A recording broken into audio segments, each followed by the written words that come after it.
Una consola que es capaz de mover realmente Saturn, además de muchas otras consolas en un rango de precios de en torno a 50-100 euros, pues sí, existe, y es que hoy traemos al canal la review de la Anbernic RG ARC-S, una portátil bastante completa que ofrece muchísimo potencial.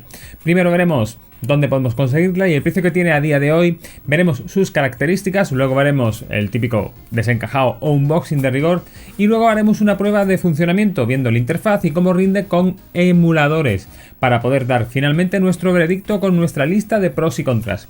No me enrollo más, así que sin más dilación, ¡empezamos!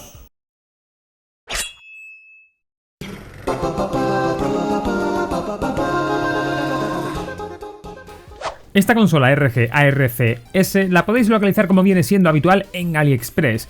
Su precio estos días está en torno a 70 euros, aunque os recomiendo que estéis pendientes a los cupones descuento y códigos descuento que suele haber disponibles, entre ellos el que os dejo en la descripción y en el comentario fijado, con lo que su precio final puede quedar en torno a 65 euros. Por supuesto, si tras ver el vídeo os interesase la compra, os dejaré también enlace de afiliado. De esa manera apoyáis de manera simbólica al canal sin tener que soltar ni un solo céntimo de más. Vale, Yagi, muy bien, pero ¿qué tiene esta consolita en su interior? Pues señores, esta Anbernic trae algunas cosas bastante interesantes. Lo primero que llama la atención es su procesador, ya que saltamos a un Rockchip RK3566, un procesador un puntito por encima del clásico RK3266 que se viene utilizando últimamente en las consolas portátiles. Este procesador tiene 4 núcleos Cortex A55 a una frecuencia de 1,8 GHz. De memoria interna tenemos 1 GB DDR4 de bajo consumo, mientras que para el almacenamiento secundario tendremos una ranura para el sistema de 16 GB y una ranura secundaria para los juegos de 128 GB. Otro de sus puntos fuertes es la pantalla IPS de 4 pulgadas, de tamaño más que suficiente para no dejarte los ojos y con una resolución de 640 x 480 píxeles. Trae una batería de 3500 mAh, lo que sobre el papel proporcionaría hasta 6 horas de duración, aunque como siempre esto es relativo, ya que dependerá de la plataforma a la que estemos jugando, el brillo o el volumen de los altavoces. Y hablando de altavoces, tendremos unos apañados altavoces estéreo. Incluye otras funciones y características como Wi-Fi y Bluetooth 4.2. El sistema que mueve esta consola es un sistema Linux que integra RetroArch y otros emuladores standalone. Y todo este conjunto montado en una envolvente de 19,1 centímetros de largo por 8 centímetros de ancho por 2,2 centímetros de alto, con un peso de 242 gramos. Llega el momento del desencajado. Si sacamos todo lo que trae la caja, tendremos en primer lugar un cable de USB a USB-C para la carga del dispositivo.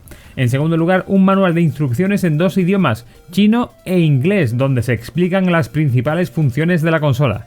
En tercer lugar, un protector de pantalla, que se agradece muchísimo y es casi obligado para este tipo de consolas.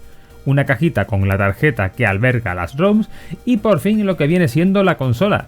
Tiene un aspecto extrañamente familiar que se asemeja a un mando de Mega Drive o Saturn, para tocar la patata nostálgica, vamos. La primera impresión es muy buena, un mando cómodo con botones y cruceta que se notan sólidos. Pero antes de continuar montamos of course ese protector de pantalla. Ahora sí, vamos a analizar la consola. En el frontal tendremos la cruceta estilo totalmente Sega y sorprende lo cómoda que se nota. Los botones ABC, X, Y y Z, también típicos de Saturn. Y lo último, los botones Select y Start, así como la salida de los altavoces. Por la parte superior tendremos en primer lugar los botones L1, R1, así como L2, R2, los cuales también tienen buena pinta. Además de esto tendremos el botón de encendido, los botones para subir y bajar el volumen, así como el botón de función que usaremos para, por ejemplo, salir de un juego. También tendremos un mini HDMI, pensado para la conexión a un monitor externo, que luego le daremos caña. Un puerto USB-C OTG para conectar a algún dispositivo externo y otro USB-C para la carga de la consola. Por último, por la parte inferior tendremos 2 ranuras microSD, una para el sistema y otra para los juegos, así como un conector jack de 3,5 para la conexión de unos auriculares externos. La sensación en la calidad de los botones es bastante buena y creo que esta consola parece tener la cruceta más cómoda de las que he probado. Luego la pondremos a prueba. Lo primero que siempre suelo recomendar en este tipo de consolas es hacer una copia de seguridad de las tarjetas para evitar llevarnos una mala sorpresa. La tarjeta con los juegos la podremos copiar tal cual, ya que son archivos reconocidos por Windows, mientras que para la copia del sistema tendremos que recurrir a hacer un backup con el método que explicamos en un vídeo anterior, del cual os dejo enlace arriba en anotaciones. Una vez hemos terminado este proceso, ya estaremos listos para empezar a probar el sistema. Tras arrancar y ver el logo de Anbernic, accederemos a un sistema bastante sencillo, donde tendremos, por un lado, aplicaciones, donde al entrar podremos realizar diversos ajustes sobre el sistema. Tenemos sección de emuladores de RetroArch y sección de emuladores standalone. Si entramos a cualquiera de las plataformas disponibles, accederemos a un menú donde podremos ver el título del juego y un pequeño snapshot o captura del mismo. Ojo, esta captura de pantalla no la tendremos en todos los títulos, sino solamente en los primeros de cada lista. Así a ojo podremos ver que no se repiten títulos, pero por contra sí que se echan en falta algunos clásicos de algunas consolas, aunque como siempre luego los podremos incluir a mano simplemente copiando los juegos en la microSD. Esta tarjeta con juegos de 128 GB se centra mucho en traer ISOs de PlayStation 1 y PSP, por lo que no tendremos ROM sets completos de otras consolas, aunque esto posteriormente lo podremos arreglar por nuestra cuenta. Si en algún momento pulsamos Start, entraremos en el menú del sistema de emulación, en el cual podremos ajustar diversas opciones, como podrían ser opciones de sonido, opciones de control, opciones de red, de juegos, opciones de interfaz u opciones de sistema. Concretamente, en opciones de interfaz podremos seleccionar el aspecto que tendrá nuestro sistema de esta Anbernic RG ARCS para elegir cómo queremos visualmente el sistema. Entrando ya en materia videojuegos, notamos en primer lugar que los controles son bastante buenos, siendo la cruceta uno de los puntos a destacar, ya que como he comentado antes, es la más cómoda que me he encontrado en una consola portátil hasta ahora. Los botones se ven bastante sólidos y no parecen que se vayan a hundir al mínimo apretón fuerte que le demos. Además, la disposición de los botones es perfecta. También la pantalla es un punto muy a destacar, ya que con esas 4 pulgadas podremos jugar sin tener que dejarnos la vista en el intento. Esto, unido a la opción de poder ajustar el brillo, es vital a la hora de poder adaptar las características de la pantalla a nuestros gustos o comodidad a la hora de jugar. En cuanto al rendimiento de emulación, como es lógico, todo lo que viene siendo de arcades y Neo Geo hacia abajo se emula a la perfección, y en determinadas consolas RetroArch implementa marcos y shaders, con lo que es una auténtica gozada.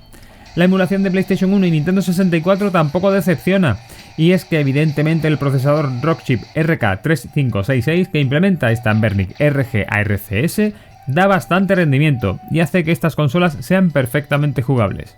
Aquí debo puntualizar, y es que al no tener esta consola mandos analógicos, para Nintendo 64 pues habrá que ver en función del juego si es muy determinante o no la carencia de este control. Por ejemplo, si comparamos Mario Kart 64 y GoldenEye, en el caso de Mario Kart 64 podremos siempre poder jugar utilizando la cruceta, mientras que en el caso de GoldenEye la ausencia de este mando analógico hace que perdamos bastante funcionalidad en el juego, por lo que será un poquito más complicado. Así que será función de ver en cada título cómo de determinante es esta carencia.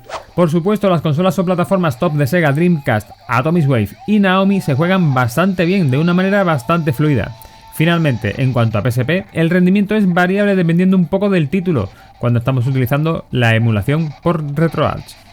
Pero aquí hay que puntualizar, y es que como comentábamos al principio del vídeo, tenemos 2 secciones de juegos, una la sección de RetroArch y la otra la sección de emuladores standalone. Pues bien, es importante insistir en que los emuladores de la sección standalone por norma general van a ir bastante mejor que los emuladores equivalentes en RetroArch, así que os aconsejo que le metáis mano a estos emuladores porque lo vais a notar y bastante, especialmente en las consolas más demandantes como Nintendo 64 o PSP. Aunque evidentemente tendremos la misma pega que teníamos con Nintendo 64, ya que al no tener mando analógico determinados juegos de PSP no van a ser jugables, así que de nuevo habrá que tener ojo y ver qué títulos se ven más afectados con esta ausencia.